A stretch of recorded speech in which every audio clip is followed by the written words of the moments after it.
আজকাল প্রায় লোকেরই এই যে পায়খানার রাস্তায় অপারেশন করে, পাইলসের সমস্যা।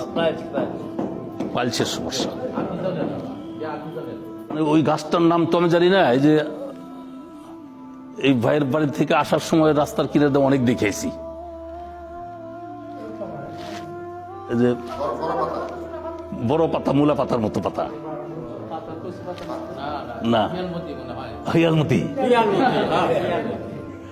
আপনার হিয়ালমতি কোন? ওটার আসল নাম কি আল্লাহ জানে, এত কুদরতি গাছ। ওই গাছ আপনার যাদের বেশি সমস্যা তারা তুলবে 5টা গাছ, বড় গাছ। মূল গাছটা ফালায় দিবে, ওটার মধ্যে ওই শিকড় সবগুলি এরকম গুচ্ছ শিকড়, মূল হয় না। হ্যাঁ, ওই গোড়া কাইটা এই শিকড় 5টা গাছের শিকড় নেবে। সমপরিমাণ ডালিম পাতা লবে, ডালিম পাতা, সমপরিমাণ ডালিম পাতা একসঙ্গে ছেঁচে রস করবে। রস করার পরে 5 দিন খাবে একাধারে। 5 দিন, কয়দিন? 5 দিন একাধারে, 5 দিন খাবে, 6 দিন না। 5 দিন খাওয়ার পরে বন্ধ।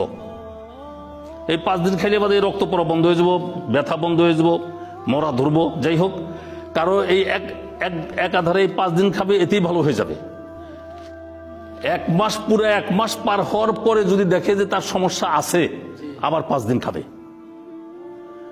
আবার 5 দিন খাওয়ার পরে যদি দেখে তার সমস্যা আছে, পরে আবার 5 দিন খাবে, বাস শেষ। এই জীবনের কোর্স 3 পাঁচ 1 মাস পর পর।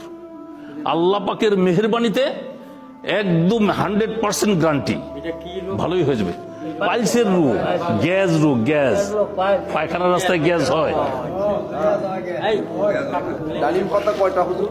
সমপরিমাণ ডালিম পাতা। 5টি? না 5টা না, 5টার মধ্যে তো শিকড় অনেকগুলি রইল না, এই এতগুলি ডালিম পাতাও নেবে।